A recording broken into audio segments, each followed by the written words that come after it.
Il n'y a pas plus de travail pour conseiller un portefeuille de 50 000 euros qu'un portefeuille de 10 millions d'euros, mais ça c'est le grand non-dit des services financiers. Quand il rentre 1000 milliards dans la gestion indicielle, c'est généralement parce qu'il est sorti 1000 milliards de la gestion active.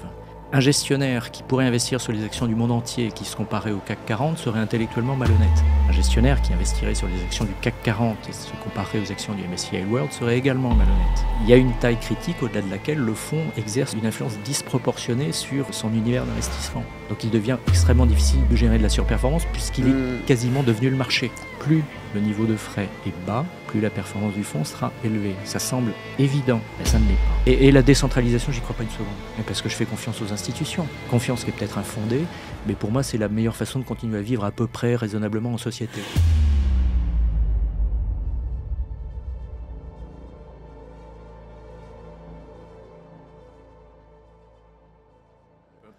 En tout cas, Philippe, merci d'être sur ce podcast aujourd'hui. Je suis très heureux de vous recevoir. Pour deux raisons. Déjà, la première, c'est parce que Albert Dantoir de Nalo, avec qui j'ai enregistré un épisode il y a quelques mois maintenant, m'avait parlé de vous, m'avait dit le plus grand bien. Et vous avez recommandé, vous avez suggéré comme invité sur le podcast. Donc déjà, c'est une première satisfaction de vous avoir ici. Et la seconde, c'est parce que je pense, et je vous l'ai dit en off juste avant, vous êtes probablement l'invité le plus diplômé, avec le plus d'expérience que j'ai reçu sur le podcast, autant d'un point de vue professionnel qu'académique. Et pour autant, donc d'un point de vue marché financier, entre autres, investissement. Et pour autant, vous êtes un fervent défenseur, comme je le suis, de la gestion passive. Donc vous en avez vu passer, vous avez travaillé dans des fonds professionnels, des fonds de gestion, de la gestion active. Vous en avez vu les tenants et les aboutissants, et aujourd'hui, pour autant, vous défendez la gestion passive. Donc c'est un petit peu les sujets que je voudrais aborder avec vous aujourd'hui. Déjà, un peu mieux comprendre votre parcours professionnel, qui est remarquable, et vous avez vu beaucoup de choses, donc je voudrais savoir ce que vous avez retiré de ces années. Et ensuite, je voudrais aborder le sujet de gestion active versus gestion passive. Comment est-ce que, après autant d'années à avoir creusé le sujet, eh ben, on en revient aux basiques et aux fondamentaux. Ça vous convient ? Ça me convient parfaitement. Je vais d'abord dire merci à Albert Dantoir, qui a eu des mots gentils à mon sujet. Je vais en avoir aussi un. Il fait des choses formidables chez Nalo, qui est une société que moi je suis depuis à peu près sa création. Je leur avais rendu visite quand ils étaient encore dans le 8e arrondissement et je les aime beaucoup.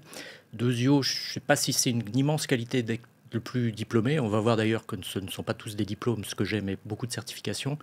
Troisio, je n'ai jamais travaillé dans la gestion. Je suis un observateur sur le côté du terrain, attentif depuis environ 25 ans, mais je n'ai jamais été gérant moi-même. Ok, très bien. Dans ce cas-là, je veux bien qu'on revienne un petit peu sur les débuts, et peut-être la première expérience que j'aurai en tête, c'est déjà chez Morningstar, au début des années 2000, juste après, finalement, ou peut-être pendant la bulle Internet. Qu'est-ce que vous faisiez chez Morningstar, et qu'est-ce que vous avez retiré de cette expérience ? Alors, je vais vous expliquer d'où je venais avant d'être chez Morningstar, parce que c'est pas neutre. Moi, j'ai commencé ma carrière professionnelle en 1988. Après une école de commerce, j'ai fait mon service militaire au Japon, comme ça pouvait se faire à l'époque en entreprise. Et puis en 89, en France, je suis rentré dans la presse économique et financière, qui est un secteur que j'ai choisi par défaut parce que je voulais travailler dans l'édition. Mais en 1989, dans l'édition, c'était pas facile d'entrer à d'autres postes que ceux de contrôle de gestion chez Gallimard. Et moi, je voulais être éditeur chez Gallimard, donc c'est le plus grand regret de ma vie. Donc je suis entré au groupe Expansion, qui était au sommet de sa forme à l'époque, le groupe créé par Jean-Louis Servan-Schreiber et avec Jean Boissonnat. J'ai changé de groupe de presse en 1995, je suis allé chez l'éditeur de la Tribune, qui à l'époque était détenu par LVMH, qui a depuis vendu la Tribune et acheté les Échos, comme vous le savez peut-être. Et à la fin du XXe siècle, j'ai eu un poste de directeur du développement international et des partenariats stratégiques, qui m'a amené à beaucoup voyager à l'époque de ce qui allait devenir la bulle Internet. Donc énormément de voyages aux États-Unis. Lors de l'un de ces voyages à Chicago, je suis allé voir une société qui s'appelait Morningstar, que j'avais identifiée parce que je m'intéressais déjà beaucoup aux fonds d'investissement. Et quand on s'intéressait aux fonds d'investissement, on tombait assez rapidement sur Morningstar aux États-Unis. Et d'ailleurs, ces gens-là à Chicago m'ont reçu avec beaucoup de gentillesse et m'ont dit, écoutez, l'Europe, on ne sait pas trop où c'est. C'est gentil d'être venu nous voir. Quand on aura découvert l'Europe et qu'on aura décidé de s'y implanter, on vous rappellera peut-être. Je pensais qu'il ne me rappellerait jamais. Et en fait, un jour, début 2001, un monsieur m'a contacté depuis la Suède en me disant « Je suis le patron Europe de Morningstar. On s'implante et j'aimerais bien vous voir parce qu'on cherche des partenaires médias. » En cours de discussion du dit partenariat média, puisqu'outre la Tribune, nous étions également l'éditeur d'Investir, leader alors de la presse à destination des investisseurs privés. Il m'a été proposé de devenir directeur général de Morningstar, ce que j'ai accepté avec beaucoup de plaisir parce que le secteur m'intéressait, même si je n'avais aucune compétence particulière. À HEC, je n'avais pas fait de finance en spécialisation. J'étais un investisseur privé moi-même, c'était la bulle Internet, j'ai fait toutes les bêtises possibles et imaginables. J'ai couru après les lottery stocks, j'ai perdu de l'argent avec tout ce qu'il était possible de faire. Et je suis quand même arrivé à la conclusion que je n'avais aucun talent pour choisir les valeurs. Je me suis donc intéressé à la gestion collective. Je m'y suis intéressé de très près. On a passé 5 années formidables chez Morningstar à créer une base de données au PCVM, à aller voir les sociétés de gestion, à leur demander d'envoyer la totalité de leur portefeuille sous format électronique, ce qui les faisait hurler de rire à l'époque. Ils me disaient, mais on va évidemment pas vous donner nos portefeuilles, c'est un secret maison qu'on ne confie à personne. On a réussi à les convaincre de le faire et je ne comprenais pas tout ce que me disaient les gérants actifs. Ils utilisaient un jargon que je ne maîtrisais pas et s'il y a une chose que je déteste, c'est pas être capable de comprendre ce que me dit mon interlocuteur, surtout quand j'essaie de lui vendre quelque chose ou qu'il essaie de me vendre quelque chose. Donc j'ai passé un certain nombre de certifications qui ne sont pas des diplômes. La première d'entre elles, ça a été la certification CFA, que m'a recommandé un de mes camarades de promotion, que j'ai faite en 3 ans avec énormément de plaisir et qui m'a remis à niveau. J'avais des lacunes considérables. Ce parcours de 3 ans assez exigeant, avec un corpus mis à jour régulièrement par des praticiens, m'a permis d'avoir une vue d'ensemble de toutes les techniques de gestion. À l'époque, il y avait un fort tropisme vis-à-vis de la gestion active, bien entendu, mais on parlait déjà beaucoup de gestion indicielle. Et quand je suis tombé dans ce trou de la gestion indicielle, ce trou à lapin, comme dans Alice au Pays des Merveilles, j'en suis plus jamais sorti. Donc je me suis mis à lire énormément de choses. J'ai poursuivi ma formation avec une certification spécialisée sur l'alternative, CAIA. J'ai ensuite fait une certification sur la mesure de performance, IPM. Puis plus récemment, j'ai fait une certification ESG, toujours dispensée par CFA Institute. Chez Morningstar, j'ai donc appris à comprendre l'écosystème de la gestion d'actifs et de la distribution de fonds, avec ses avantages, avec ses inconvénients, avec ses pratiques, avec le fait qu'en France, le modèle ultra dominant, c'est celui des rétrocessions, à savoir que le client ne paye pas directement le conseiller, lequel conseiller est d'ailleurs plus un vendeur qu'un conseiller, mais ce sont les fournisseurs de produits qui payent le réseau de distribution par le biais de rétrocession de frais de gestion, ce qui est extrêmement confortable pour tout le monde, puisqu'on n'a jamais envoyé une facture au client, ce qui est extrêmement dommageable pour le client, en ce sens qu'il n'y a aucune incitation à ce que les prix baissent. Oui, c'est ça, complètement. Alors bon, le sujet des rétrocommissions, je pense qu'on aura l'occasion d'en revenir. Mais c'est vrai que vous avez passé donc énormément de certifications, une belle expérience chez Morningstar qui vous a beaucoup appris sur le secteur. C'est vrai qu'en plus, vous disiez pendant vos études, vous n'avez pas particulièrement fait un cursus finance. Est-ce que ces certifications, elles ont été difficiles à passer ou est-ce que c'était relativement aisé? Ça a été un très gros investissement en temps, ça a été un très gros poids sur ma famille qui l'avait accepté fort aimablement. Je les en remercie d'ailleurs. Ça n'a pas été excessivement compliqué à condition de bachoter ce que j'ai fait. Donc je suis assez bon pour bachoter, j'ai bachoté. Ok, ouais. Effectivement, je pense qu'il y a pas mal de certifications Oui, c'est surtout des certifications. Pourquoi est-ce que vous avez précisé que c'est pas des diplômes? Comment est-ce que vous distinguez certification et diplôme? Un diplôme est dispensé par une entité de type académique, qu'elle soit publique, qu'elle soit privée. Elle a la reconnaissance du ministère de l'Éducation de l'État national dans lequel elle se trouve. Ce n'est pas le cas de ces certifications qui sont dispensées par un organisme à but non lucratif, mais privé néanmoins, qui s'appelle CFA Institute, qui existe aux États-Unis depuis près de 70 ans et qui est un peu le fruit des cogitations de Benjamin Graham. Benjamin Graham, c'est le père de l'analyse financière moderne. Ça a été le professeur et le père spirituel de Warren Buffett. Et Graham disait il faut que cette profession se structure.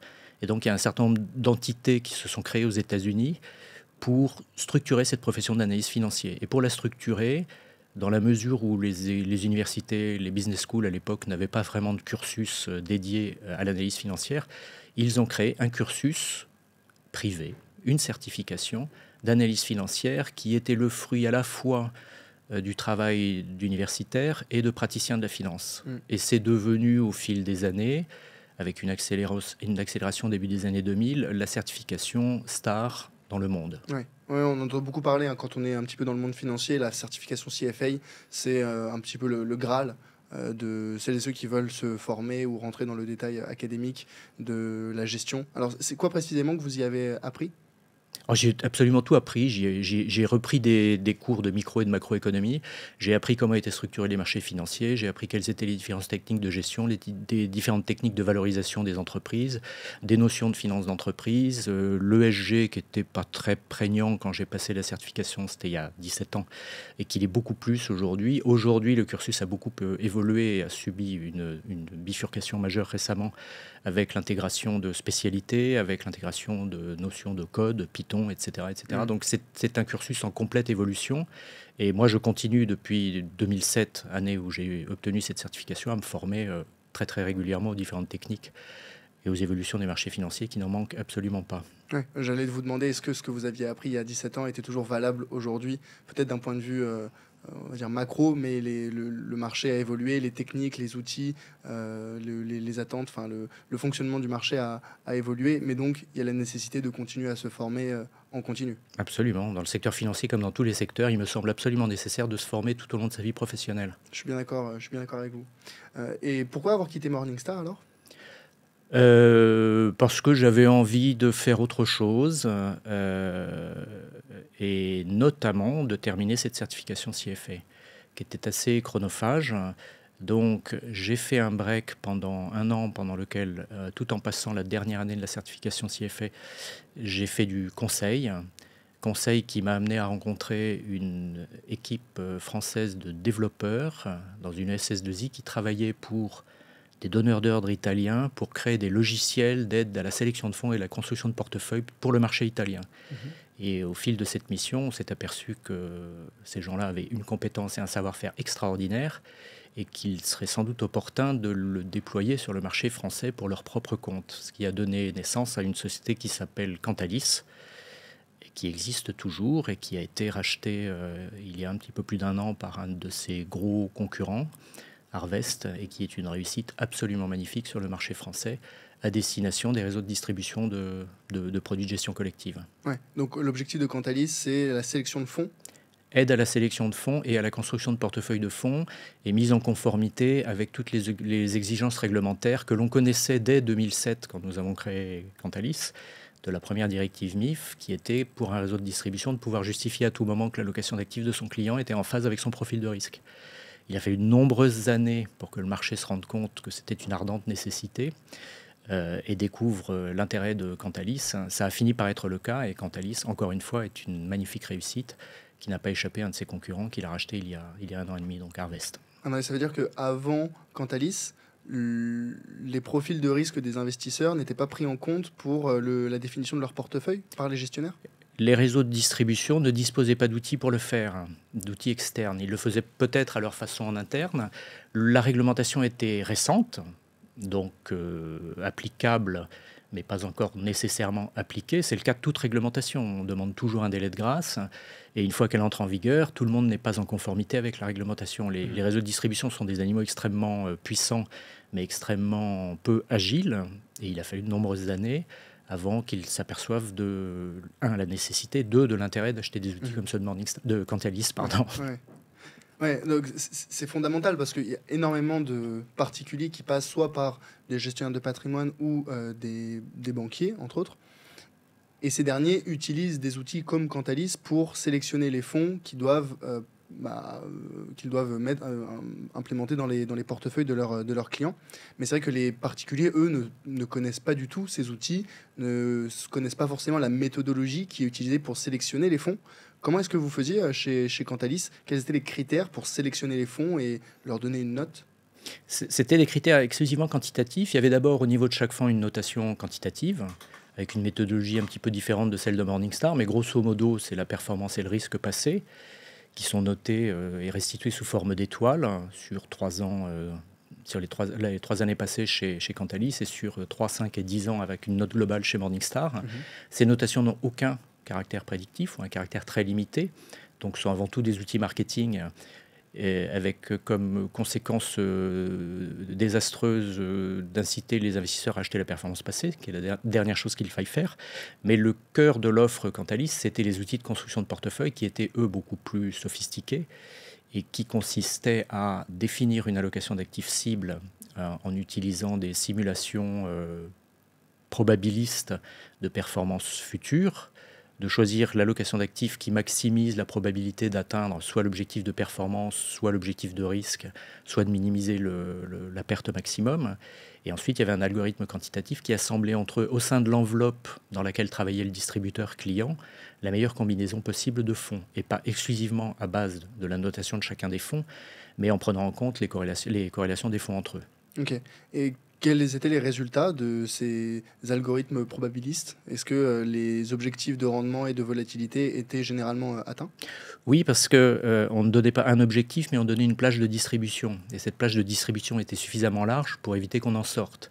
La vraie question, c'est de savoir si ces allocations d'actifs faisaient mieux que ces allocations d'actifs à base de fonds gérés activement, généralement, faisaient mieux qu'une allocation indicielle. Ça a longtemps été le cas quand les marchés étaient haussiers, ça n'est plus du tout le cas quand les marchés étaient baissiers.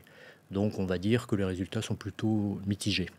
C'est marrant parce que j'aurais plutôt tendance à dire que la gestion indicielle, la gestion indicielle, c'est la gestion passive qui cherche à reproduire les grands indices, MSCI World, S&P 500, etc.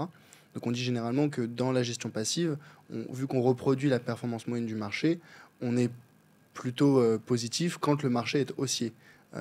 Et les gestionnaires actifs se disent, ah ben nous, on arrive à battre le marché, on arrive à battre la gestion indicielle, la gestion passive, dans les marchés baissiers. Parce que en marché baissier, mécaniquement, la gestion passive est en baisse.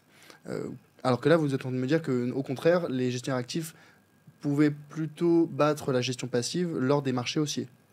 C'est ce qu'on a constaté, en tout cas sur les portefeuilles modèles de Cantalis. Je n'en tire pas une vérité absolue. En revanche, sur l'affirmation totalement erronée des gérants actifs sur le fait qu'ils feraient mieux que la gestion indicielle quand les marchés sont baissiers, c'est invalidé par toutes les études, qu'elles soient empiriques ou universitaires. Non, le gérant actif ne fait pas mieux que le marché quand le marché baisse, car le gérant actif fait encore plus d'erreurs que n'en fait le marché lui-même. Ok, donc en période haussière, peut-être que le gestionnaire actif va prendre plus de risques et donc pourrait chercher un rendement plus élevé. Mais en marché baissier, le risque supplémentaire entraîne donc des pertes supplémentaires, ou en tout cas supérieures à la perte moyenne du marché, c'est bien ça? C'est possible. Sur 120 ans, en tout cas, les chiffres sont implacables. Personne n'est capable de faire mieux que le marché. De façon durable. Des gens arrivent à le faire en permanence, des gérants actifs, bien entendu, dans une population composée de nombreux individus, une distribution aussi importante que celle d'une catégorie action États-Unis, par exemple. Il y a toujours des gérants surperformants, toujours des gérants sous-performants. Ce ne sont jamais les mêmes d'une année à l'autre. Ouais. Mais ça, je ne sais plus de quelle étude c'était, mais je crois que c'était dans peut-être l'investisseur intelligent. Non, c'était un autre livre où on voyait la distribution des fonds gérés activement entre 2001 et 2006, ceux qui surperformaient le marché, et on les avait classés en 5 catégories, le top 20%, les 20% suivants, etc. Et on avait refait l'analyse de 2006 à 2011, et on voyait que parmi les 20%, le top 20% entre 2001 et 2006, la nouvelle distribution, on avait un 20% de ces 20% qui étaient maintenant les pires fonds. Et en fait, c'est tout le sujet de trouver un bon gestionnaire à un instant T, c'est pas forcément trouver le bon gestionnaire de demain. Ce sont les conclusions des 2 grandes études qui s'attachent à mesurer la performance relative de la gestion indicielle et celle de la gestion active. La plus ancienne, c'est Spiva, qui est faite par Standard & Poor's Dow Jones Indices, donc un grand fournisseur d'indices. La deuxième, c'est le Morningstar Active Passive Barometer, dont je trouve que la méthodologie est infiniment supérieure à celle de Spiva pour une raison que je vais expliquer, mais les conclusions sont les mêmes. La capacité de la gestion active à surperformer les marchés sous la forme d'indices chez S&P et sous la forme de fonds indiciels chez Morningstar est très faible. Plus la durée d'analyse augmente et moins les gérants actifs sont capables de surperformer une offre indicielle. Donc Standard & Poor's compare les gérants actifs à des indices Standard & Poor's qui sont des fictions non investissables directement. Et donc, il manque une couche de frais que Morningstar ajoute, puisque Morningstar compare au sein des catégories Morningstar les fonds gérés activement aux fonds indiciels. Donc, Ok. il compare des choses comparables et les conclusions sont néanmoins les mêmes. Les pourcentages, les taux d'échec ne sont pas les mêmes, mais ce sont des taux d'échec dans les deux cas pour la gestion active. La gestion active, en moyenne, collectivement, échoue à battre les Ouais. marchés. Ouais. Pour les ordres de grandeur, la dernière étude Spiva que j'avais vue, c'était sur un horizon de 20 ans, 97% des gestionnaires actifs ne battent pas leur indice de référence. Absolument. Donc c'est intéressant de distinguer Spiva de S&P, de Standard Poor's, prend comme référence les indices, alors que Morningstar prend les fonds indiciels. Donc la seule différence, pour expliquer à ceux qui nous écoutent, c'est que les fonds indiciels, c'est la société qui va investir dans l'indice, et donc nécessairement il y a une couche de frais qui est limitée, assez faible, mais qui existe tout de même par rapport aux indices où on ne va pas directement investir dans un indice, on va investir dans un fonds indiciel. Quelle différence vous faites entre fonds indiciel et ETF? C'est une question d'enveloppe. Si par fonds indiciel, on entend fonds non cotés en bourse, alors c'est très simple à comprendre. L'OPCVM traditionnel ne peut pas s'acheter en bourse. Certains de ces OPCVM répliquent un indice, ce sont donc des fonds indiciels. Ils sont très très peu nombreux sur le marché français, qui a une hostilité historique à la gestion indicielle pour des raisons liées à la structure de la rémunération par rétrocession, et se développent depuis plus de 20 ans maintenant des produits qui sont des fonds indiciels cotés, qui en Europe ont la structure juridique d'un OPCVM également, mais qui s'achètent avant tout en bourse, tout en pouvant s'acheter comme des OPCVM dans un contrat d'assurance vie par l'intermédiaire d'un courtier d'assurance. D'accord.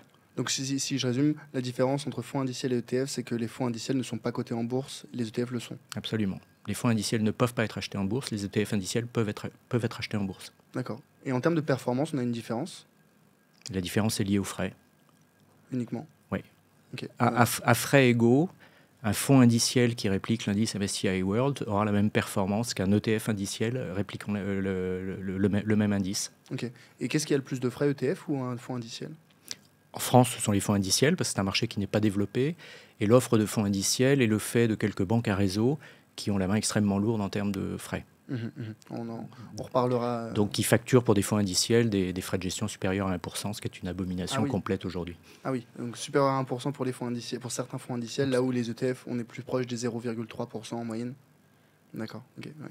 Bah, ça justement, en parlant du MSCI World, moi ce que j'ai bien aimé en utilisant la plateforme Cantalis, c'est que souvent vous mettez comme indice de ils mettent en indice de référence le MSCI World quand on veut comparer des fonds actions à minima. Alors pour rappel, hein, le MSCI World, c'est un des indices les plus diversifiés au monde. Il y a 1530 entreprises dedans, donc des pays développés uniquement, des grandes capitalisations. Donc, il n'y a pas de petites Grandes et moyennes. Grandes et moyennes. Il n'y a pas de petite capitalisation, il n'y a pas de pays en développement, mais ça reste un indice très développé, très très performant. Et généralement, quand on parle des marchés actions internationaux, prendre comme référence le MSCI World, c'est pertinent, c'est une bonne performance, une volatilité assez maîtrisée. Pour référence, le MSCI World, c'est une performance annualisée de, corrigez-moi, mais 8% annualisée depuis maintenant des décennies. C'est l'ordre de grandeur, oui.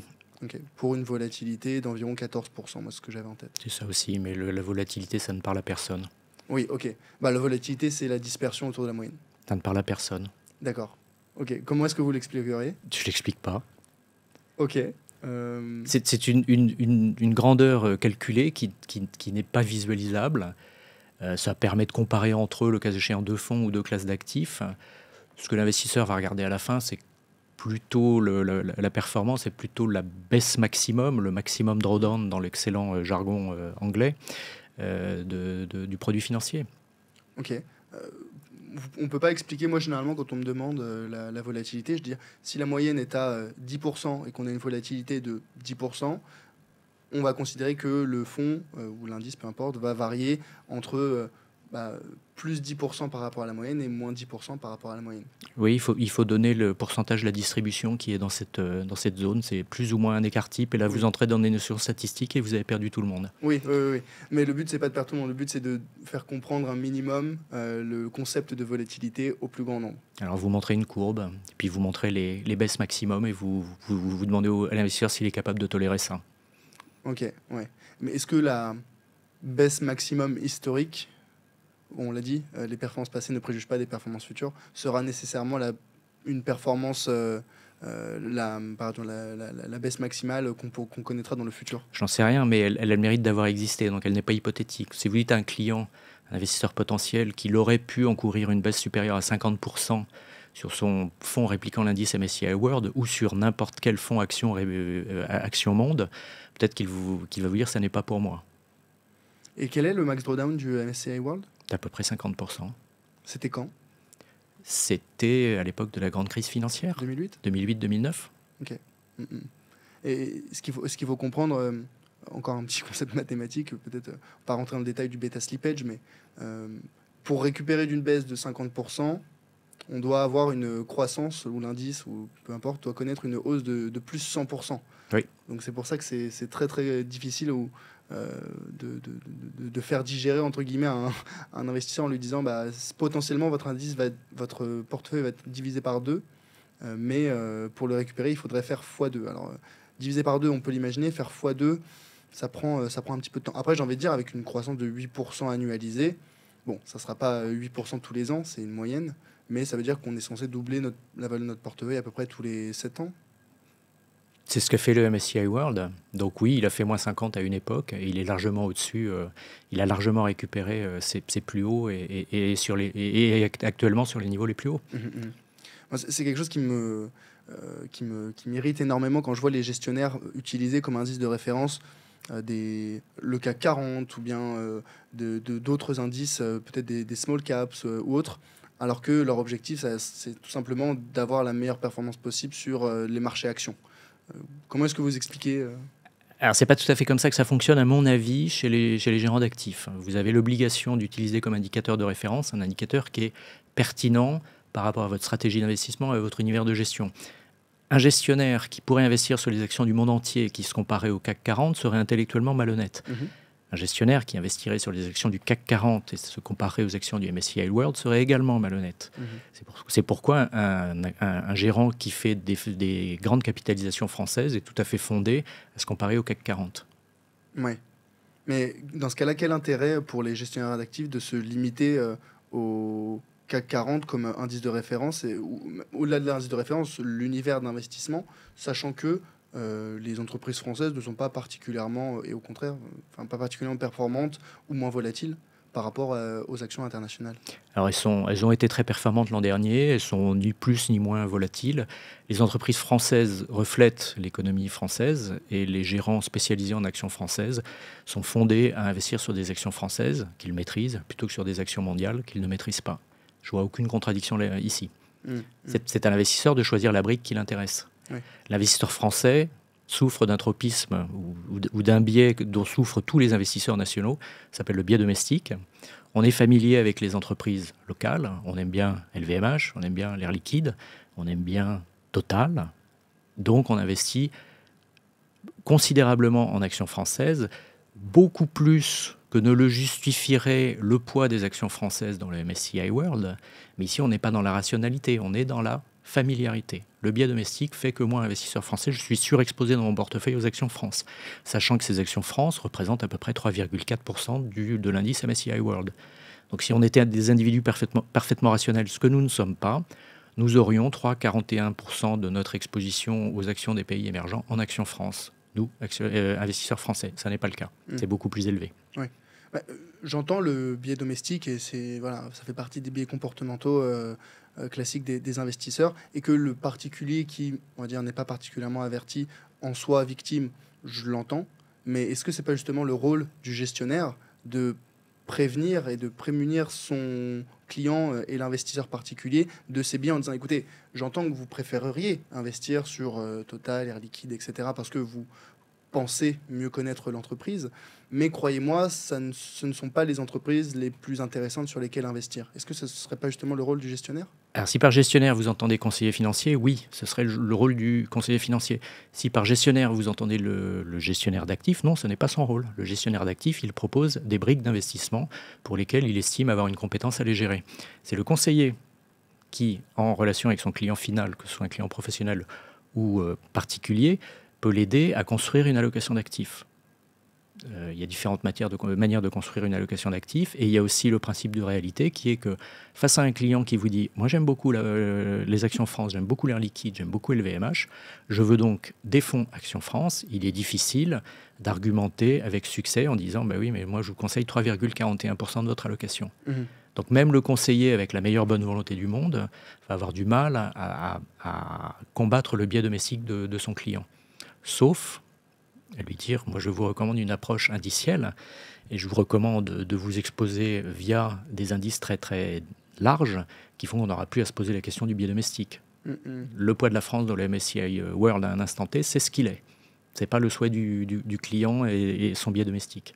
Oui, je pense qu'au fond, la plupart des particuliers, je préférerais investir dans l'économie française. Maintenant, si demain vous me dites que, alors à performance égale, je préférerais les entreprises françaises, mais si vous me dites que les entreprises américaines ou peu importe sont plus performantes, je pense que la très très très grande majorité des particuliers préféreraient investir dans les entreprises américaines. Je pense que la majorité des particuliers préféreraient investir dans les pays et ou les secteurs qui ont beaucoup monté.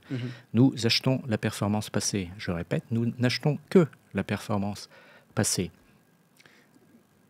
Et qu'est-ce qu'on pourrait acheter d'autre? La diversification, et puis le seul prédicteur de la bonne performance future, qui est le niveau de frais. Il y a de nombreuses études, soit universitaires, qui sont rapidement arrivées à la conclusion que aucune donnée liée à la performance ni au risque n'était prédictive de la bonne performance future. Morningstar est arrivé il y a plusieurs décennies déjà à la conclusion que le moins mauvais prédicteur de la performance future, c'était le niveau de frais du fonds. À savoir, plus le niveau de frais est bas, plus la performance du fonds sera élevée. Ça semble évident, mais ça ne l'est pas.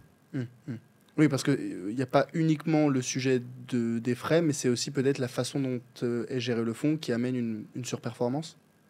Oui, ou une sous-performance, ça marche dans les deux sens. C'est-à-dire toute gestion qui dévie d'un indice capi pondéré, un indice action capi pondéré, a la possibilité de faire mieux ou de faire moins bien. Et en moyenne, il fait moins bien.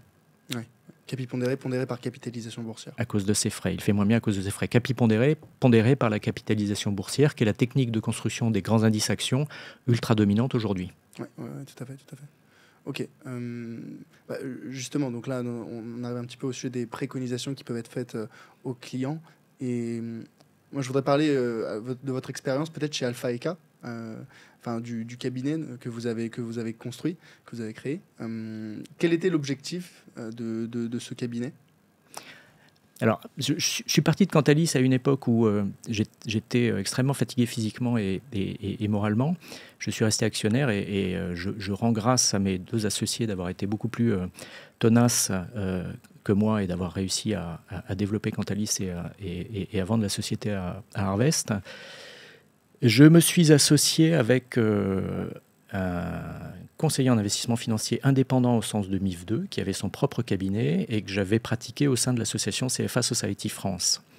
Il a donc choisi d'être indépendant au sens de MIF 2, à savoir de n'être rémunéré que par ses clients sous forme de factures d'honoraires, explicitement envoyées aux clients, qui avaient donc la douleur de les recevoir et de devoir les payer, et ça se passait fort bien, et qui s'était dit qu'on arriverait à aller beaucoup plus vite à deux, ce qui est vrai. Donc on a, à partir de ce qu'il avait lui bâti avec son propre cabinet créé Alpha Eka, qui offrait des solutions d'investissement exclusivement indicielles à des clients. Et une grosse partie de notre travail, c'était la pédagogie préliminaire pour expliquer en quoi il était désirable de recevoir une facture d'honoraires tous les trimestres ou tous les semestres, plutôt que de ne jamais recevoir de facture et d'avoir une gestion active et d'avoir un conseiller rémunéré par les rétrocessions. Donc la grosse partie du travail, c'était de l'avant-vente, avec un argumentaire que nous avions peaufiné au fil des ans de nos lectures, de nos pratiques personnelles et qui marchait fort bien. Et donc nous recommandions des allocations indicielles à des clients qui étaient absolument ravis de nous payer des factures trimestrielles, que les allocations d'actifs montent ou descendent, ou baissent d'ailleurs, ça n'était pas le problème. Le problème, c'était de leur dire qu'il était préférable de nous payer des honoraires explicites et d'avoir de la gestion indicielle à très très bas coût, plutôt que de payer une gestion active avec des honoraires non explicites, indolores, invisibles, mais extrêmement pénalisants pour la performance. Ça me rassure de voir que vous qui avez quelques années d'expérience de plus que moi, finalement, on est arrivé à des conclusions similaires. Moi, tous les fonds que je recommande à mes clients, c'est uniquement des ETF, des fonds indiciels, des ETF pour la diversification, pour les frais faibles, pour le système de nettoyage automatique, ce que j'appelle le nettoyage automatique des indices. Donc là-dessus, ça me rassure un petit peu. Et moi, ce qui m'intéresse justement sur la différence entre honoraires et rétrocommission, souvent ce qu'on reproche aux honoraires, c'est que ça empêcherait une partie de la population qui n'aurait pas les moyens de payer upfront, donc dès le départ, les honoraires demandés. Ça les priverait de conseils financiers. Quel était le profil des personnes ou de vos clients chez Alphaca? C'était des clients plutôt aisés, avec des portefeuilles importants, et pour la majorité d'entre eux, qui avaient un niveau de culture financière qui était assez important, assez élevé. Donc l'effort de pédagogie était assez limité. Il y avait également quelques clients qui étaient beaucoup plus novices, mais qui nous avaient été recommandés ou qui nous avaient été amenés par des membres de leur famille avec lesquels nous étions en relation. Donc il y avait énormément de bouche à oreille. Donc le niveau d'effort pédagogique était différent, mais grosso modo il était similaire, et à chaque fois on arrivait à convaincre les gens de façon relativement aisée, notamment les gens qui étaient gérés dans des banques privées dans lesquelles on constatait qu'il y avait des fonds maison avec des niveaux de frais de gestion fixes extraordinairement élevés et des pratiques de commission de mouvement hallucinantes, qu'il était préférable d'utiliser des fonds indiciels pour lesquels les frais de gestion fixes sont faibles. Et il n'y a pas de commission de performance et il n'y a évidemment pas de commission de mouvement. Et les honoraires étaient fixes ou étaient en pourcentage du montant investi? C'était des honoraires proportionnels au montant investi, au montant du portefeuille, avec une dégressivité par tranche. D'accord. Plus le portefeuille était élevé, plus le pourcentage d'honoraires qui s'appliquait au sein de la tranche était faible. D'accord. En ordre de grandeur, ça représentait quel pourcentage? Maximum 1% pour les portefeuilles les plus petits. Avec la dégressivité, en fonction des niveaux de portefeuille, ça pouvait descendre jusqu'à 0,50% des actifs conseillés. Comment est-ce que vous justifiez la dégressivité? Pourquoi est-ce qu'un portefeuille... Première question, comment vous justifiez la dégressivité? Et qu'est-ce que vous appeliez un petit portefeuille et un grand portefeuille? On avait des portefeuilles d'une cinquantaine de milliers d'euros, Okay. Et on avait des portefeuilles de plusieurs millions d'euros. Okay. Quant à la dégressivité, elle se justifie par le fait qu'il n'y a pas plus de travail pour conseiller un portefeuille de 50 000 euros qu'un portefeuille de 10 millions d'euros. Mais ça, c'est le grand non-dit des services financiers, où on applique une facturation ad valorem, c'est-à-dire un pourcentage des actifs sous gestion et ou conseillés, qu'absolument rien ne justifie par ailleurs. Donc il n'y a pas de justification sur la dégressivité. Pourquoi est-ce qu'un portefeuille de 50 000... Si, c'est-à-dire que c'est moins mal d'avoir une dégressivité. Si on poussait la logique jusqu'au bout, les honoraires devraient être fixes. Ça devrait être des honoraires horaires. Nous n'avions pas poussé à l'époque la logique jusqu'au bout parce que le cabinet était jeune. Eussions-nous poursuivi ensemble pendant de nombreuses années, je pense que nous serions arrivés à une facturation exclusivement horaire. Il existe aux États-Unis quelques cabinets qui fonctionnent sur cette base exclusivement horaire, avec des frais horaires, des honoraires horaires qui dépendent de la compétence et de la notoriété surtout du conseiller, qui peuvent atteindre $500 de l'heure. Maximum? Qui peuvent atteindre $500 de l'heure. Je suppose qu'il y a des gens qui font plus, mais moi les gens que je suis, comme Rick Ferry par exemple, ce sont les ordres de grandeur. Ah, j'aurais pensé plus. Alors, $500 de l'heure, certes. Combien d'heures de travail sont nécessaires pour... Je ne sais pas. Ça dépend de chaque cas. Ok. Ouais, parce que finalement, on en revient à tout le sujet de gérer un portefeuille, que ce soit pour les fonds de gestion active qui prennent des pourcentages, alors que finalement, que le trade soit de 10 euros ou de 10 000 euros, eux, ça va leur coûter la même chose derrière. Donc, pour vous, c'est un petit peu pareil que le portefeuille soit de 50 000 ou de 500 000. La définition de l'allocation ne sera pas la même, mais le travail nécessaire pour arriver à la définition de l'allocation sera similaire. Absolument. D'accord. C'est la beauté du modèle ad valorem pour les gens qui le pratiquent. C'est difficile à justifier face à un client, mais aujourd'hui, c'est le modèle dominant, donc il n'y a aucune remise en cause, en tout cas à ma connaissance, en Europe. Il commence à être un tout petit peu remis en cause aux États-Unis. D'accord. Et vous pensez que si vous aviez commencé avec ce modèle ad valorem dès le départ, donc sans, on va dire, sans être connu sur la place, sans avoir un certain portefeuille de clients, sans avoir un certain réseau, vous auriez pu développer le cabinet de la même façon ou pas? Il faut bien commencer un jour, je ne sais pas. Je ne sais pas refaire l'histoire. Ouais. Mon ex-associé a commencé ex nihilo et a réussi à construire une clientèle en quelques années qui était tout à fait honorable. Mais ça n'allait pas assez vite pour lui. Effectivement, c'est très très difficile aujourd'hui de commencer comme conseiller en investissement financier et ou comme courtier en assurance sur un modèle qui serait exclusivement honoraire. Ce qui ne veut pas dire qu'il ne faut pas le faire. Ouais. Aujourd'hui, ça représente à peu près, je crois, c'est moins de 5% des gestionnaires qui sont indépendants au sens de la réglementation MIF 2. Selon la dernière enquête de l'AMF à fin 2021 de mémoire, effectivement, 6% des CIF étaient indépendants, c'est-à-dire étaient exclusivement rémunérés par honoraire. Donc 94% perçoivent majoritairement des rétrocessions, mais peuvent évidemment facturer des honoraires pour des actes de consultation patrimoniale non liés aux actifs financiers. D'accord. Ouais. Et je crois que c'est encore pire en Allemagne, par exemple. Je crois que là, les CIF indépendants au sens de MIF 2 se comptent sur les deux doigts de la main. Ah oui, je pensais que chez nos voisins européens, c'était plutôt répandu d'avoir une facturation aux honoraires. Non. C'est répandu là où il est interdit d'avoir des rétrocessions. Ailleurs, ça n'est pas répandu. D'accord. Où est-ce que c'est interdit d'avoir des rétrocessions ? C'est interdit au Royaume-Uni et c'est interdit aux Pays-Bas. D'accord. Et est-ce que, ça serait intéressant, je ne sais pas si vous avez l'information, mais au Royaume-Uni et aux Pays-Bas, l'accès à des conseillers financiers est plus ou moins répandu, est plus ou moins simple ? L'accès aux conseillers financiers au Royaume-Uni a toujours été extrêmement répandu, beaucoup plus qu'en France, parce que les réseaux bancaires n'ont pas pris ce marché de la distribution de produits d'investissement.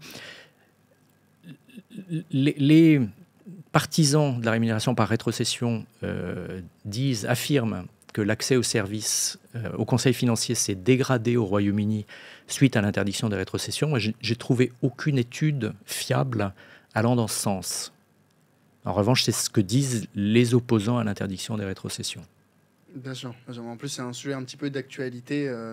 En ce moment, on a voulu interdire les rétrocommissions à l'échelle européenne ou c'était spécifiquement en France ? C'était à l'échelle européenne. Je ne suis pas certain qu'on ait jamais voulu interdire les rétrocessions. Je pense que c'était un leurre envoyé par la commissaire européenne qui a parfaitement réussi parce que les différents lobbies se sont agités considérablement contre cette mesure qui effectivement ne fait pas partie des préconisations de la stratégie d'investissement des particuliers, la Retail Investment Strategy, dont les textes ont été publiés il y a 2 semaines et qui ne vont pas jusqu'à interdire les rétrocessions, mais qui manifestement ont introduit des contraintes supplémentaires qui irritent beaucoup les acteurs établis de la distribution de produits financiers. Quelles contraintes ? Interdire les rétrocessions dans le cas de services, par exemple de réception, transmission d'ordre pour lesquels il n'y a pas de conseil. Et puis durcir les obligations réglementaires imposées quand on est face à un client auquel on est susceptible de proposer un fonds, par exemple, géré activement, de lui dire qu'il existe des solutions alternatives moins chères, à savoir de la gestion indicielle. Et donc, depuis la publication du projet de texte sur cette stratégie, tous les lobbies au niveau français et européen sont vent debout en expliquant que ça va créer le mythique et inventé de toutes pièces advice gap, c'est-à-dire ça va restreindre l'accès au conseil d'un certain nombre de clients potentiels. Et il sera très intéressant de voir ce qui va se passer dans les semaines à venir avant l'adoption définitive du texte de la Retail Investment Strategy. Et donc vous, à titre personnel, vous pensez que si les rétrocessions étaient interdites, on aurait véritablement ce fameux gap ? Non, bien sûr. Il y aurait une situation extrêmement délicate pendant quelques mois, voire quelques années à gérer, une situation de transition pendant laquelle il va falloir expliquer aux clients existants qu'on passe à un autre mode de rémunération et justifier le fait qu'avant, ils payaient très cher et puis qu'après, ils paieront peut-être moins cher ou qu'avant, on leur proposait exclusivement des produits gérés activement et que demain, on leur proposera contraint et forcé des produits indiciels. Mais je pense que ce cap est facile à franchir. Enfin, facile, non, mais il est franchissable. Ce qu'on a vu aux États-Unis, par exemple, où les rétrocessions ne sont pas interdites, c'est qu'il y a une vingtaine d'années, le modèle dominant de rémunération du conseiller financier, c'était 2%. 1% de frais de gestion active qui restaient à la société de gestion et 1% de rétrocession. Aujourd'hui, le conseiller touche toujours 1% des actifs conseillés. Il les facture directement à son client et il le met dans des produits indiciels à 0,2. Le client a gagné 0,8. Les gérants actifs ont fait face à une concurrence considérable des fonds indiciels, donc les coûts de la gestion active ont considérablement baissé. C'est extrêmement vertueux. Aux États-Unis. Aux États-Unis. aux États-Unis, où depuis 2 ans déjà, les encours gérés collectivement, c'est-à-dire dans des fonds, dans la catégorie reine des actions États-Unis, sont majoritairement dans des véhicules indiciels. Ouais. La gestion indicielle, elle est née officiellement en 1975, un petit peu avant, mais en 1975, c'est la création de Vanguard par Jack Bogle et le lancement du premier fonds indiciel à destination des particuliers. À l'époque, on parlait de Bogle Folly, la folie de Jack Bogle. À l'époque, le dirigeant d'alors de Fidelity, qui était un membre de la famille Johnson, fondatrice et toujours propriétaire de Fidelity, a dit « Il est inconcevable que la gestion indicielle marche. Les investisseurs ne se contenteront pas d'avoir des performances moyennes. » Mais nous sommes en 2023. Les actions États-Unis, c'est 55% de gestion indicielle, 45% de gestion active. Fidelity, qui était le Fidelity de Peter Lynch. Peter Lynch, c'est le gérant star, c'est l'incarnation même de la starisation du gérant actif à la fin du XXe siècle, 1977-1990, Fidelity Magellan, 29% de performance annualisée. Aujourd'hui, le plus gros fonds de Fidelity en termes d'encours, c'est un fonds indiciel. Ouais, donc même les géants se redirigent ou courbent l'échine face à la gestion passive. Ils ont appris à changer de regard et Fidelity a une offre indicielle extrêmement puissante et a même un fonds indiciel traditionnel, pas un ETF, à 0 frais de gestion pour répliquer un indice action américaine propriétaire qui n'est pas le S&P 500 pour ne pas avoir à payer de redevances d'utilisation à S&P Dow Jones Indices qui a collecté énormément d'argent. Donc oui, même les tenants historiques de la gestion active ont appris à composer avec la gestion indicielle. Pas tous, mais nombre d'entre eux. C'est impressionnant la différence même de frais de gestion sur des produits qui sont déjà faibles en frais, comme les ETF ou les fonds indiciels, là où en France, généralement, on a en tête pour des ETF éligibles au PEA, parce qu'on aime bien profiter du PEA, qui est une enveloppe fiscalement intéressante. Les ordres de grandeur des frais de gestion sont de l'ordre de 0,3%, ça peut être 0,5, ça peut être 0,1, 0,15. Aux États-Unis, on a des ETF ou des fonds indiciels avec des frais de 0,02, 0,05, voire 0, vous m'avez dit. Comment est-ce qu'ils se rémunèrent avec un ETF à 0 frais de gestion? En vendant autre chose, c'est un produit d'appel. Ok, ouais, effectivement. Et dans ce cas-là, parce qu'aujourd'hui, on dit que les gestionnaires et les réseaux de distribution ne proposent pas ou sont très frileux sur le fait de proposer des ETF parce qu'ils ne reçoivent aucune rétrocommission. Mais c'est vrai ou pas? Sur les 0,3%, est-ce qu'ils ne pourraient pas récupérer 0,15 ou 0,1 ou 0,2? Non. Les émetteurs d'ETF ne rétrocèdent pas de frais de gestion. Point final. Certains vont rémunérer les réseaux de distribution de façon détournée. Et pas illégale du tout. Quand je dis détournée, c'est-à-dire pas par le biais de rétrocession. Ils vont signer des accords de marketing, par exemple. C'est-à-dire C'est-à-dire qu'ils vont contribuer financièrement au budget marketing du distributeur qui distribue leurs produits. Vous avez en Europe une explosion des plans d'épargne programmés en ETF. Explosion qui a avant tout lieu en Allemagne, avec 2 acteurs dominants qui sont Trade Republic et Scalable Capital, qui sont également maintenant implantés en France.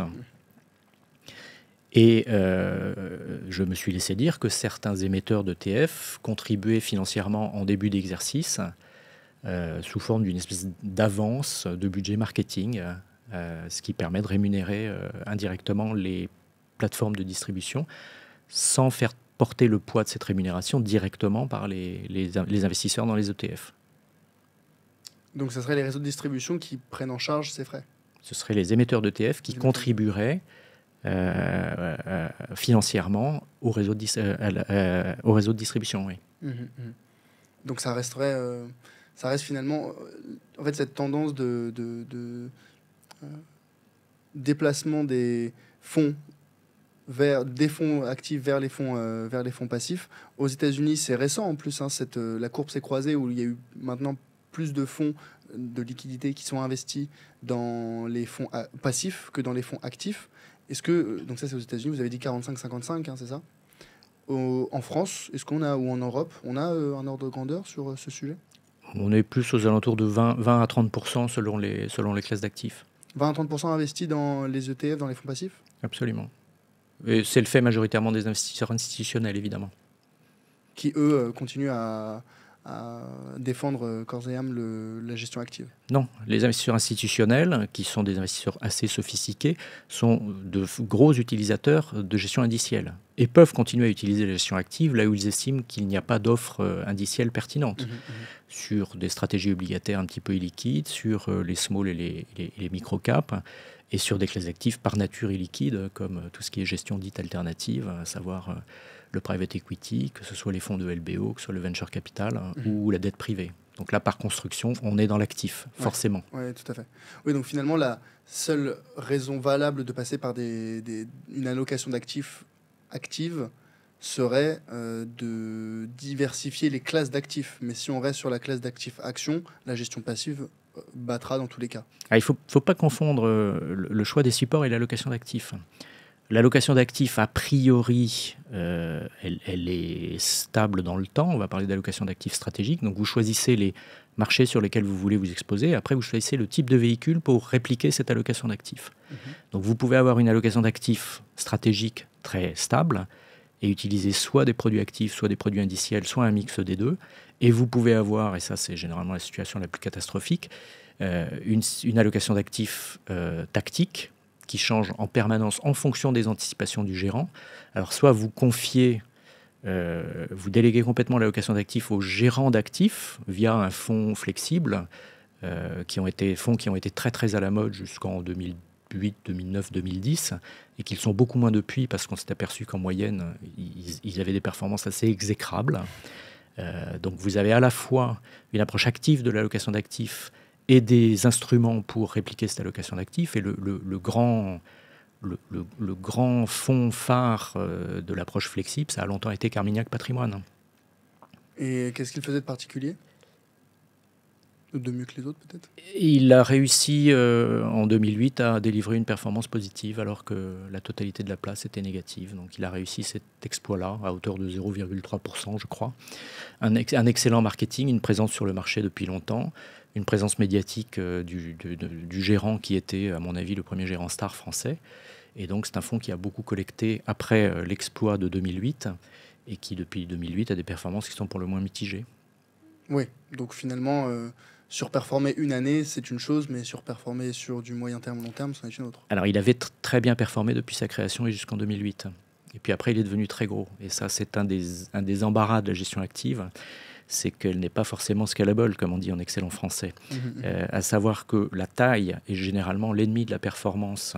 Ce n'est pas vrai sur des classes d'actifs ultra liquides, dans lesquelles il y a des grandes capitalisations et des marchés très efficients, comme les marchés États-Unis.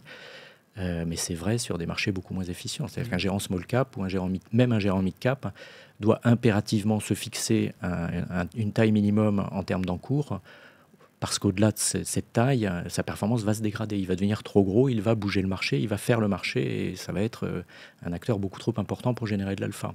Et ça, très peu de gérants se sont dotés de la possibilité dans le prospectus de leur fonds d'enfermer l'accès de façon définitive ou temporaire, et très peu le font. Le seul exemple important que j'ai en tête, c'est Moneta Micro-entreprise, que le fonds microcap de Moneta Asset Management, et qui est fermé aux nouvelles souscriptions depuis plus de 15 ans, je crois. Donc c'est intéressant ça. Donc la taille du fonds, donc le capital investi, l'encours peut-être, peut jouer en la défaveur du fonds. Il y a une taille critique à ne pas dépasser. En fonction de la classe d'actifs et des circonstances de marché, il y a une taille critique au-delà de laquelle le fonds exerce une influence disproportionnée sur son univers d'investissement. Donc il devient extrêmement difficile de générer de la surperformance puisqu'il est quasiment devenu le marché. Ah oui, d'accord. Ah oui. Et ça, on a une idée de la taille du... Ça dépend. Ok. Ça dépend de l'offre sur la classe d'actifs, mais vous prenez les microcaps françaises, c'est un marché qui est minuscule. Oui. Absolument minuscule. Tous les marchés de microcaps sont de petits marchés. Donc, un gros fonds, ça ne peut pas exister, ça ne peut pas surperformer. Mais c'est le cas pour la plupart des classes d'actifs. Vous avez des fonds mammouths sur des classes d'actifs elles-mêmes mammouths qui sont trop gros, les fonds, pour générer de la surperformance. Donc un fonds qui fait le marché ne peut que reproduire la moyenne du marché. Absolument. Et donc dans ce cas-là, comment, ou plutôt est-ce que, selon vous, avec toutes vos années d'expérience, vos certifications, les étapes aussi économiques, macroéconomiques que vous avez vues. Depuis 2001, on en a vu passer des cycles. Est-ce que pour vous, et des fonds, c'est possible de battre de façon systématique le marché? Alors systématique, ça veut dire tout le temps non. Il est possible de battre le marché par construction, encore une fois, dans une population statistique. Il y a toujours des individus fonds qui font mieux et qui font moins bien. Est-ce qu'il y a des fonds qui battent de façon régulière sur des périodes glissantes, par exemple de 3 à 5 ans, qui sont pertinentes quand on fait de la gestion action? Je ne les ai pas identifiés. Est-ce qu'ils existent? C'est possible. Est-ce que des bases de données permettent de faire des screenings quantitatifs pour y accéder?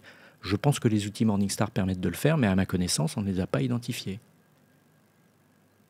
Et surtout, comment l'expliquer si jamais on les identifie? Mais c'est une question théorique, enfin rhétorique en l'occurrence, parce que je n'ai pas identifié de fonds qui soient constamment surperformants sur des durées d'analyse glissantes pertinentes.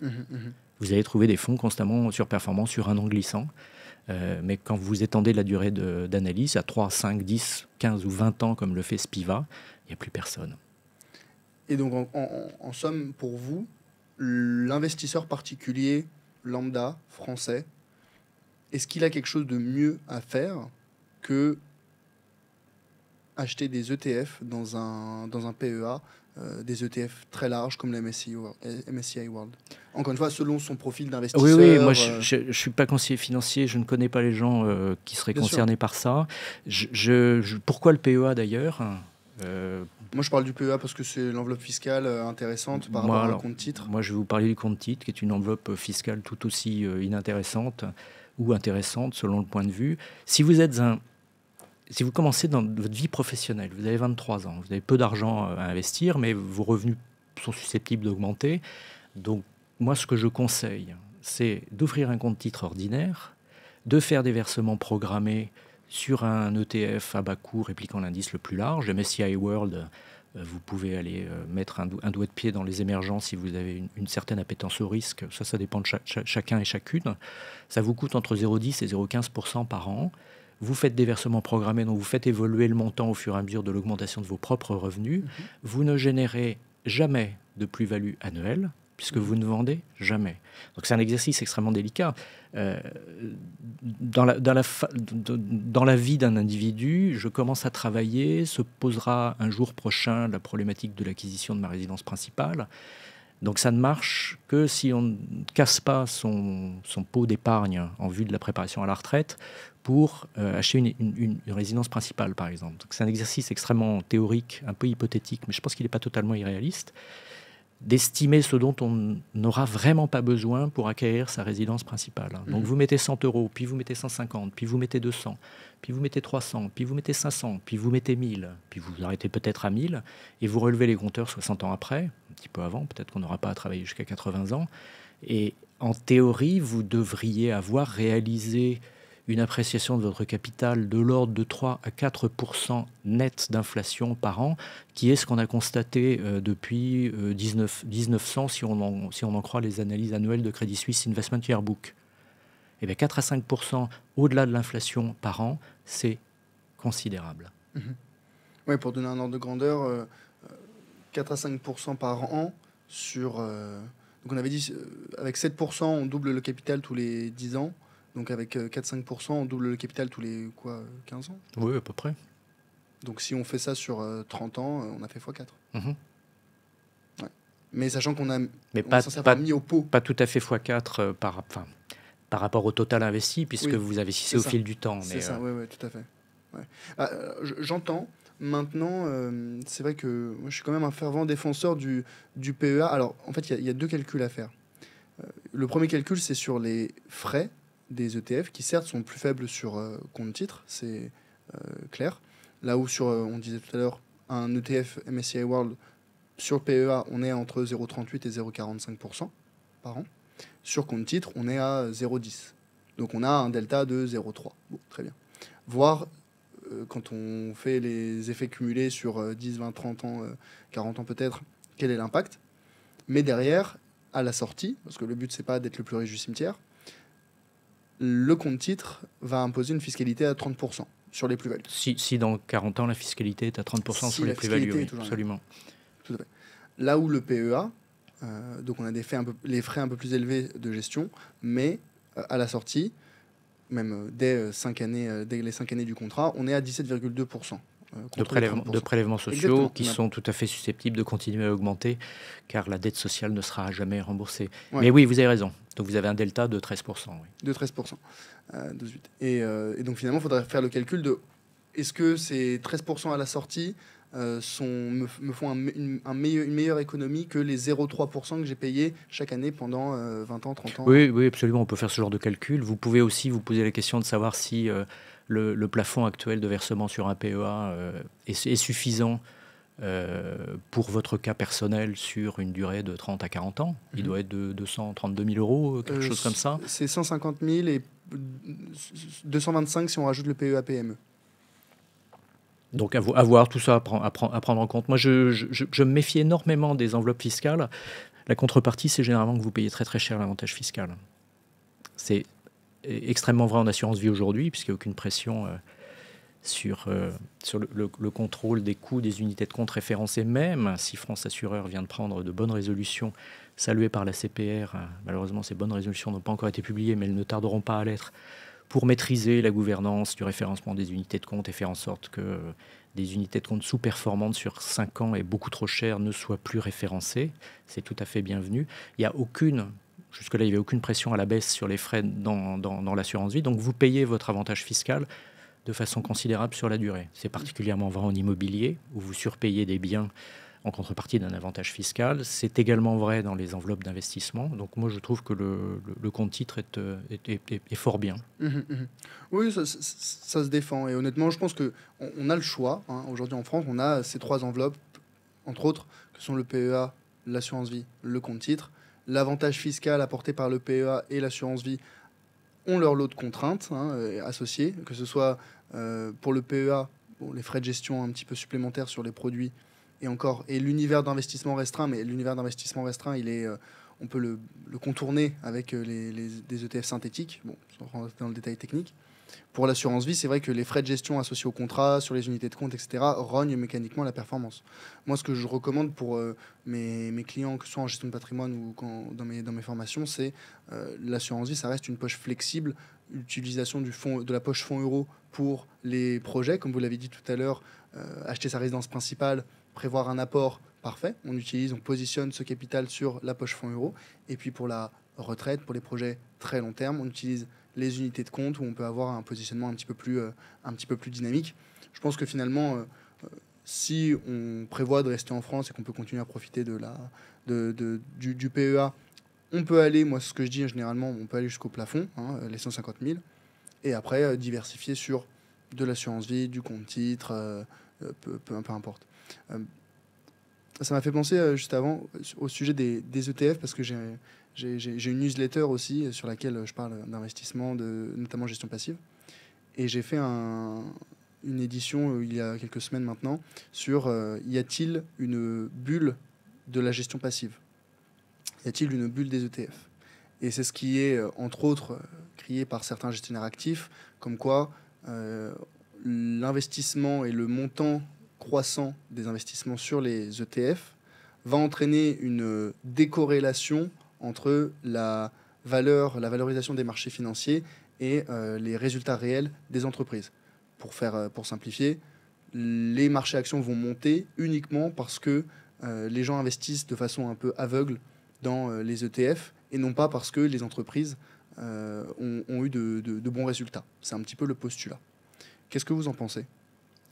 Je n'en pense que du mal. Ça n'est fondé sur absolument rien. Aucun argument qualitatif, quantitatif en tout cas, aucune analyse n'est arrivée jusqu'à moi à ce sujet-là. Ce qu'il faut quand même comprendre, c'est que quand il rentre 1000 milliards dans la gestion indicielle, c'est généralement parce qu'il est sorti 1000 milliards de la gestion active. Donc ce sont des vases communicants. Moi, la capacité des gérants actifs à fixer de façon rationnelle la valeur d'une entreprise, je ne la connais pas. Je vois que leurs résultats, en tout cas, sont moins bons que ceux du marché. Je ne comprends pas comment il pourrait y avoir une bulle sur les ETF. Les ETF, c'est un véhicule permettant de s'exposer à un marché. Donc encore une fois, sauf à ce que les ETF, les flux entre ETF et gestion active soient très déséquilibrés en faveur de la gestion indicielle. Et par ailleurs, sur le marché financier sous-jacent, il n'y a pas que ces deux acteurs-là. Il y a évidemment énormément d'autres investisseurs. Il y a les investisseurs privés en direct, il y a les fonds de pension, il y a les hedge funds. Et à la fin de la journée, il y a un acheteur et un vendeur en face l'un de l'autre, que ce soit un fonds indiciel ou un fonds géré activement. Donc cet argument, je ne l'achète absolument pas. Par ailleurs, si jamais il était vrai, ce serait tragique pour tout le monde, parce que ça impliquerait que le marché, un jour, dans sa grande sagesse, réalisant qu'il est lui-même survalorisé à cause des imbéciles de fonds indiciels, s'effondrerait. C'est pas souhaitable pour qui que ce soit. Par ailleurs, le marché baissera beaucoup un jour, de même qu'il monte beaucoup de temps en temps. Le marché, il fait ce que disait JP Morgan quand quelqu'un qui voulait avoir un conseil gratuit lui demandait si ça allait monter. Que va faire les marchés? Et JP Morgan aurait répondu, il va fluctuer, monsieur. Il va continuer à fluctuer. Oui, bon, c'est ce que j'avais dit dans la newsletter, finalement, qu'en réalité, la part de capitaux qui étaient investis dans les ETF était encore extrêmement minoritaire par rapport aux gestionnaires actifs, par rapport aux fonds de pension, par rapport à d'autres acteurs institutionnels, et qu'en réalité, ce qui crée les bulles, ça n'est non pas le capital investi, mais les flux. On est d'accord. C'est-à-dire qu'il faut faire très attention à cette notion d'actifs sous gestion et de grande masse. Les ETF actions capi pondérées ne traitent pas. Le taux de rotation au sein de l'indice S&P 500, il est de 2%. C'est-à-dire qu'une valeur reste en moyenne 50 ans dans l'indice. Vous n'avez pas besoin de trader un indice capi pondéré. Vous tradez quand vous avez des flux nets de souscription ou de vente, et vous tradez quand il y a une opération financière. Quand une valeur est retirée de la cote, vous êtes obligé de la vendre. Quand une valeur fusionne, vous êtes obligé de racheter la valeur fusionnée, etc., etc. Quand une valeur fait une augmentation de capital, vous êtes obligé de vendre. Mais quand une société rachète ses actions, réduisant son capital, de facto, ça va réduire son poids dans les indices et vous allez également devoir vendre. Donc finalement, le marché s'autorégule. Le marché s'autorégule d'une part, et encore une fois, les ETF capi pondérés, c'est-à-dire l'immense majorité des encours détenus en ETF indiciels, tradent très très peu. Qui sont les gros traders? C'est les fonds de trading à haute fréquence. Ce sont les gérants actifs. Un gérant actif, ça trade. Moi, je déplore vivement la disparition du taux de rotation du portefeuille dans les prospectus. Il y a quelques années déjà, quand on avait introduit ce prospectus dit simplifié, on avait perdu cette information essentielle. Certains gérants actifs détiennent les valeurs moins de 6 mois en portefeuille. Ce sont eux qui tradent. Quand on trade, ce sont eux qui font les prix. Ce ne sont pas les gérants indiciels. Ouais, donc finalement, c'est les marchés. En fait, les ETF vont. Il ne peut pas y avoir de bulle. Par construction, il ne peut pas y avoir de bulle des ETF. Par construction, il ne peut pas y avoir de bulle des ETF. Il peut y avoir une bulle sur les valeurs identifiées à l'intelligence artificielle. Et elle sera plutôt le fait des gérants actifs et des investisseurs privés en direct que des ETF. Mais la notion de bulle sur les ETF n'a aucun sens. Okay. Aucun. Et vous, à titre personnel, est-ce que vous faites de la gestion active? J'ai, de façon historique, dans mes vieux contrats d'assurance vie ouverts quand j'avais 20 ans, des fonds encore gérés activement, mais qui sont des fonds quasi indiciels dans les faits, avec des frais de gestion qui sont assez bas pour des fonds de gestion active, mais trop élevés pour les fonds indiciels qu'ils sont dans les faits. Et ce contrat d'assurance vie historique, c'est le contrat à faire. Mon père était agent d'assurance, chez Victoire, qui est redevenu Abeille récemment et qui commercialisait le contrat à faire. Donc, il nous a équipés très tôt, mon frère et moi, et mes 3 filles. Et j'en étais relativement satisfait parce qu'il a longtemps eu les frais de gestion assurance vie les moins élevés de la place. Et puis, ces frais ont été considérablement augmentés de façon absolument scandaleuse. Mais je ferme la parenthèse. Et sinon, dans les autres véhicules d'investissement de mon foyer, il y a une majorité de fonds indiciels. Oui. Ouais, ok. Parce que ça me fait penser à... Vous connaissez peut-être Nicolas Chéron, qui est assez actif sur les réseaux, qui parle de pédagogie d'investissement, je l'ai reçu sur le podcast, justement sur un épisode intéressant, je l'avais appelé le gestionnaire actif qui défend la gestion passive. Donc c'est assez sympa. Et lui-même disait, au fond, la gestion active au niveau des particuliers, pas des gestionnaires, c'est pour l'excitation, c'est pour le côté émotionnel, c'est pour la- l'engouement qu'on peut avoir dans la recherche, la sélection de titres. Est-ce que, enfin, vous considérez que c'est quelque chose de, ça existe, c'est valable ou ça ne devrait pas Ah, mais exister et les particuliers devraient s'en prémunir? ça existe. On devrait boire moins, on devrait manger moins gras, on devrait faire plus d'exercice, on devrait sans doute moins investir en bourse à titre spéculatif, mais ça existe. Donc il faut le reconnaître. Moi, en 1999-2000, encore une fois, je répète, j'ai fait toutes les bêtises possibles et imaginables. J'ai découvert le monde de la bourse au moment des privatisations, comme les gens de ma génération. Mon père nous achetait religieusement les actions Suez, les actions BIMP, des choses totalement improbables. Et puis après, étant dans la presse économique et financière, côtoyant des journalistes financiers, j'ai commencé à m'intéresser à la chose. J'ai acheté des valeurs idiotes, j'ai perdu de l'argent, j'en ai gagné, etc. Et ça existe toujours, ces instincts animaux.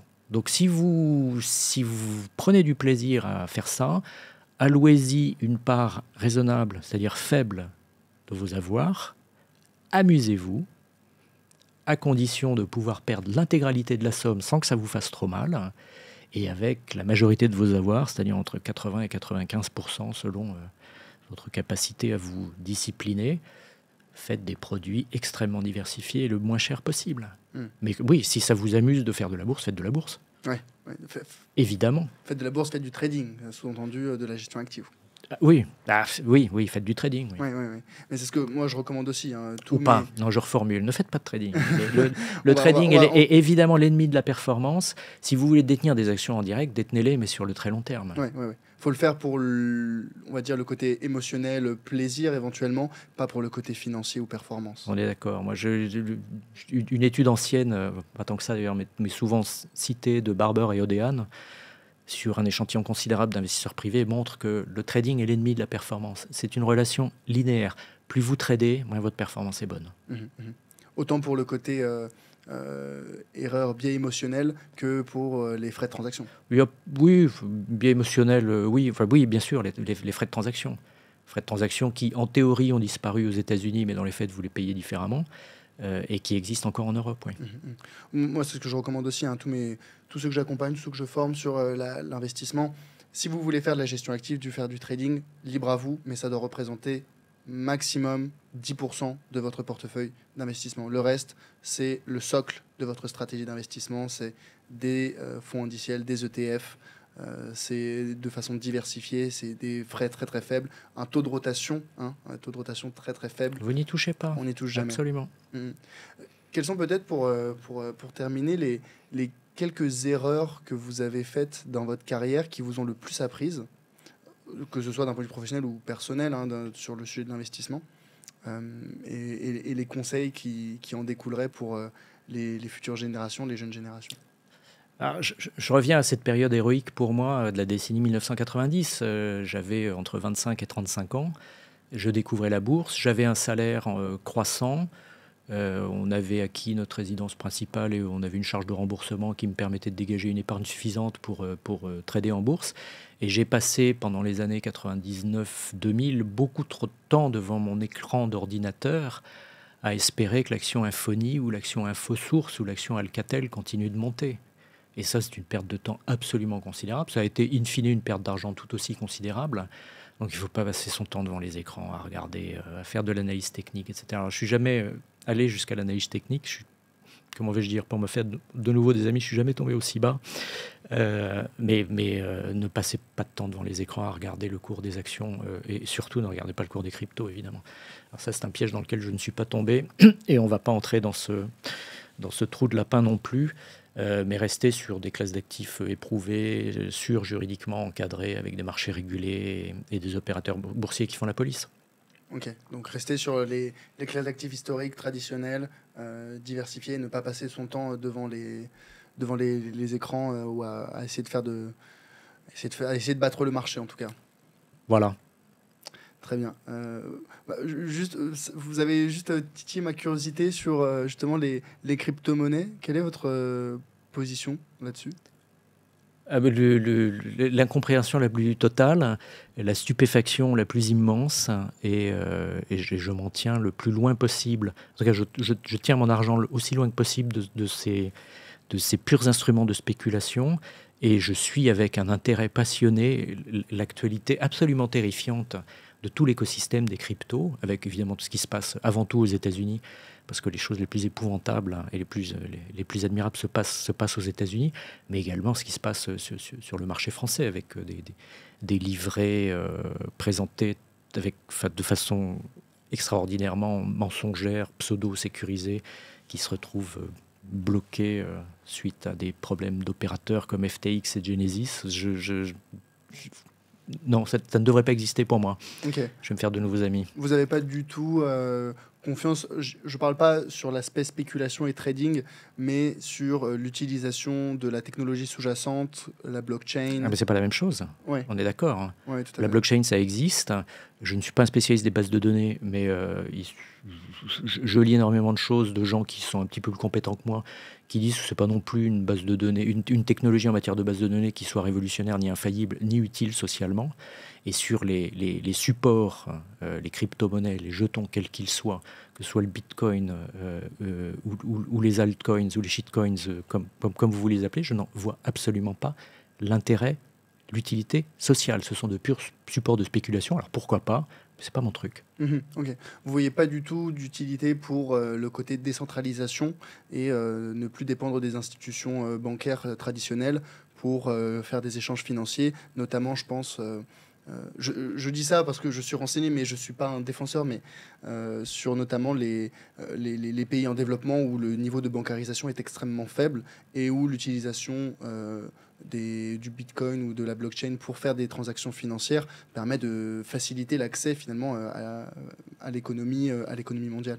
Si le prix à payer, c'est la volatilité du Bitcoin, non, je ne suis pas du tout convaincu que ce soit un progrès social. Alors, dans ce cas-là, je reformule sur les stablecoins et les monnaies de banque centrale, les monnaies numériques de banque centrale. Est-ce que vous pensez que ça peut...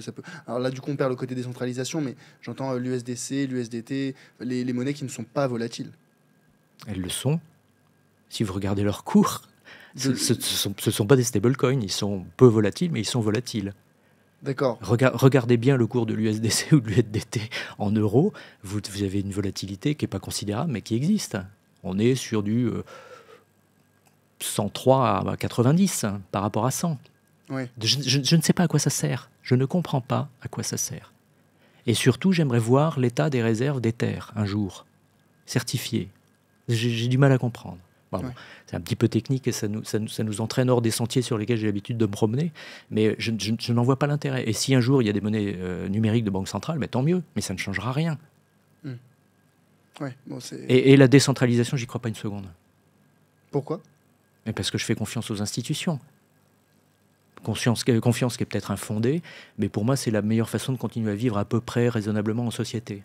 Je ne vois pas pourquoi j'irais faire confiance à des gens que je ne connais pas sur des protocoles décentralisés, avec l'historique d'arnaque hallucinant de cette classe d'actifs spéculative.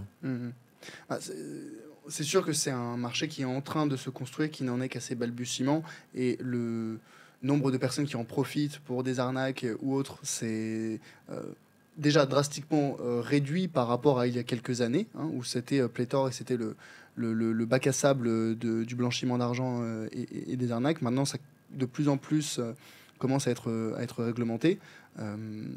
Mais je sais pas, moi j'ai pas forcément un avis aussi tranché négatif sur le sujet. Je pense que le côté décentralisation, sans chercher à diaboliser les institutions, remettre on va dire les décisions et la facilitation et la sécurisation des process dans la main d'un très grand nombre de personnes, c'est l'intérêt de la décentralisation. Je pense que ça a son intérêt. Maintenant, est-ce que ce sera finalement accaparé par les institutions et on va se rediriger vers un modèle centralisé, numérique, mais centralisé peut-être. Moi j'y vois l'intérêt de... Aujourd'hui, je suis encore abasourdi quand je vois des transactions bancaires qui prennent 2 jours, 3 jours pour se faire, quand sur de la blockchain, c'est fait instantanément. Ou même des frais bancaires, aujourd'hui encore impliqués, c'est de moins en moins, mais ça l'est encore. Là où pour les transactions en crypto-monnaie, selon la charge qu'il y a sur la blockchain, bien entendu, on peut avoir des transactions entre guillemets gratuites, ou en tout cas avec un coût de transaction plus faible que ce qu'on paye aujourd'hui. Je sais pas, moi je fais des virements instantanés gratuits dans la zone euro avec ma banque depuis 2-3 ans. J'en suis très satisfait. Ouais. Non, mais c'est vrai, moi aussi, honnêtement, hein, ça le fait de plus en plus, mais je sais que ça n'est pas généralisé. Maintenant, si jamais ça tend à se généraliser, tout le monde y gagne. En tout cas, les particuliers gagneront. Philippe, je voudrais vous remercier. Un très très grand merci pour cet épisode. C'était riche d'enseignements, probablement assez technique par rapport à certains autres épisodes que j'ai pu faire. Mais il y avait beaucoup il y avait matière à discuter. Vous avez énormément d'expérience professionnelle, comme académique, comme personnelle. Donc c'était un grand plaisir de vous recevoir sur le podcast. Peut-être la dernière chose que je voudrais vous demander, et ça sera une question similaire à celle que j'ai posée à Albert. Est-ce que vous auriez une suggestion pour un futur invité sur le podcast? Ouh là là. Eh ben, je pense qu'il y a un monsieur qui parle fort bien d'ETF en France depuis quelques années, qui s'appelle Édouard Petit. Si vous ne l'avez pas déjà invité, je vous invite à le faire. Bien sûr, Édouard Petit, l'épargnant 3.0. Qui ne connaît pas quand on s'intéresse à la gestion passive? Oui, effectivement, je connais. Et d'ailleurs, je crois que j'ai vu un témoignage de votre part sur son site. Donc, Je crois avoir préfacé Épargnant 3.0. Non, construire un portefeuille d'ETF, si je ne m'abuse. Ouais. J'avais vu votre nom passer sur son site, donc tout est lié. Tout est lié. Oui, absolument, oui. Ok, super. Bah écoutez, pourquoi pas recevoir Édouard dans un prochain épisode? Ça pourrait être intéressant pour continuer à creuser ce sujet passionnant que sont les ETF. Encore un très grand merci, Philippe, et peut-être à une prochaine fois. Merci à vous, j'ai été ravi d'être ici. À bientôt. Au revoir. Merci d'avoir suivi cet épisode jusqu'au bout. Si le podcast t'a plu, pense à le noter 5 étoiles sur ta plateforme d'écoute. Je suis preneur de tout feedback, que ce soit sur les thèmes à aborder ou sur les personnes à inviter sur le podcast. Donc si tu as une remarque, critique ou suggestion, tu peux me joindre facilement sur LinkedIn. C'est Charles Elias Farah, Charles-Elias ELIAS, Farah Farah. À bientôt.